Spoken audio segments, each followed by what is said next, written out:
हाय guys, माझं नाव Akshay. Welcome back to what's my review. So आजच्या व्हिडिओमध्ये अभंग तुकाराम या मराठी चित्रपटाचा रिव्ह्यू करणार आहे. सो प्लीज व्हिडिओ शेवटपर्यंत बघा आणि चॅनलला सबस्क्राईब करा. संत तुकाराम महाराजांच्या लाईफवरती ऑलरेडी अनेक बायोपिक्स बनलेत आणि अभंग तुकाराम हा एक लेटेस्ट प्रोजेक्ट आहे, directed by Digpal Lanjekar. Also फिल्मचा screen play सुद्धा दिग्पाल लांजेकरनी लिहिलाय. संत तुकाराम महाराज हे नाव ऐकताच एकदम डिवोशनल फील होतं, एकदम प्युअर फील होतं आणि एक्झॅक्टली हा चित्रपट सुद्धा सिमिलर एक्सपिरियन्स देण्याचा पूर्ण प्रयत्न करतो. फर्स्टली फिल्मचा सर्वात मोठा प्लस पॉईंट आहे डायलॉग. सो म्हणजे संत तुकाराम महाराज यांचे खूप मोठे मोठे मोनोलॉग डायलॉग्स आहे जे ऐकायला खूप जास्त आवडतात. इनफॅक्ट त्यांची डायलॉग डिलिव्हरी, त्यांची ऍक्टिंग परफॉर्मन्स या फिल्ममध्ये उत्तम झाली. पुढे अजय पुरकर यांनी चित्रपटामध्ये एक नेगेटिव्ह कॅरेक्टर प्ले केलाय आणि दिग्पाल लांजेकरच्या प्रत्येक फिल्ममध्ये ते असतात आणि यावेळी सुद्धा त्यांचं काम चांगलंच झालंय. बाकी या फिल्ममध्ये जितके पण ऍक्टर्स होते सगळ्यांचं काम मला एकदम ऑर्डिनरी वाटलं, नथिंग टू शाउट अबाउट. अभंग तुकाराम हा एक डिवोशनल सिनेमा आहे आणि दिग्पाल लांजेकरच्या सगळ्या डिवोशनल मूवीजची गाणी आणि म्युझिक नेहमी चांगली असतात आणि या फिल्मची गाणी सुद्धा खूप सुंदर झाली आहेत. स्पेशली सॉंग्सला राजेश सुकुमार आणि बोला विठ्ठल ही दोन गाणी मला पर्सनली खूप जास्त आवडली.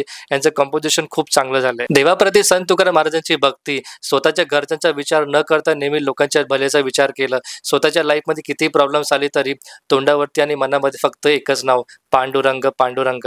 त्यांच्या लाईफबद्दल जितके पण फॅक्ट्स इथे शेअर केले सगळे मला एकदम ॲक्युरेट वाटले आणि म्हणून हा चित्रपट मला डिवोशनल पॉईंट ऑफ व्ह्यूने डेफिनेटली आवडला. या फिल्ममध्ये अजून एक मोमेंट आहे जिथे दाखवले की कशा प्रकारे छत्रपती शिवाजी महाराजांच्या लाईफमध्ये संत तुकाराम महाराजांचं इतकं जास्त महत्व आहे. त्या पर्टिक्युलर सिक्वेन्सची रायटिंग मला खूप जास्त चांगली वाटली and it is definitely very very inspiring. Honestly सांगतो, चित्रपट डिवोशनल पॉईंट ऑफ व्ह्यूने जितकं इम्प्रेस करतो तितकंच जास्त डिप्रेस सुद्धा करतो in terms of production quality and presentation. 90 to 95% फिल्मची प्रोडक्शन डिझाईन किंवा सेट डिझाईन किंवा आर्ट वर्क तुम्ही म्हणू शकता, या सगळ्या गोष्टी मला खूप जास्त आर्टिफिशियल वाटलं, ज्यामुळे फिल्मचं प्रेझेंटेशन एकदम टीव्ही सिरियल वाला वाटत होतं. या फिल्ममध्ये अजिंक्य राव त्यांनी छत्रपती शिवाजी महाराजचा कॅरेक्टर प्ले केलाय. त्यांची ऍक्टिंग तर खूप चांगली आहे, पण प्रॉब्लेम आहे की त्यांचा लुक बघून कोणीही सांगेल की यांना नकली दाढी मिशा लावल्यात. Again it reflects on the screen, जे की चांगली गोष्ट नाही. पावनखिंड नंतर दिग्पाल लांजेकरांनी अनेक सिनेमे बनवले. शेर शिवराज, शिवरायांचा छावा, संत ज्ञानेश्वरांची मुक्ताई. या सगळ्या चित्रपटाकडनं एकच एक्सपेक्टेशन होतं की दिग्पाल लांजेकर आता तरी त्यांच्या मूवीजची प्रोडक्शन क्वालिटी इम्प्रोवाइज करतील, पण नाही, त्यांना त्यांचा फॅन्सचा ऐकायचंच नाही